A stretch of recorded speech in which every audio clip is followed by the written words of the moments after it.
बिस्मिल्लाहिर्रहमानिर्रहीम। अस्सलामु अलैकुम वरहमतुल्लाहि वबरकातुहू। आबिद राजी चैनल की तरफ से आज मैं अपने दोस्तों को रसूल अल्लाह सल्लल्लाहु अलैहि वसल्लम का एक फरमान बताऊंगा।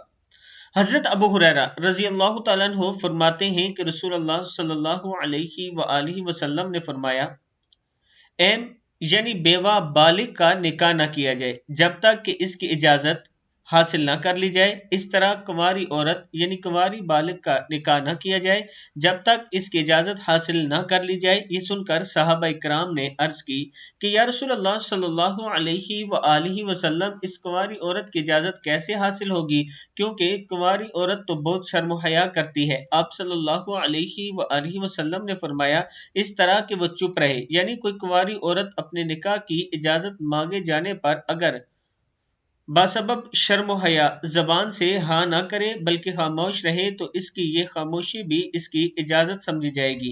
बुखारी और मुस्लिम दोनों में ये मौजूद है। मैं अपने दोस्तों से गुजारिश करूंगा कि रसूल अल्लाह सल्लल्लाहु अलैहि वसल्लम के इस फरमान पर जरूर अमल करें ताकि घरों की लड़ाई झगड़े खत्म हो सकें। इस वीडियो को आप दोस्तों ने आगे जरूर शेयर करना है। अस्सलामु अलैकुम वरहमतुल्लाहि वबरकातुहू।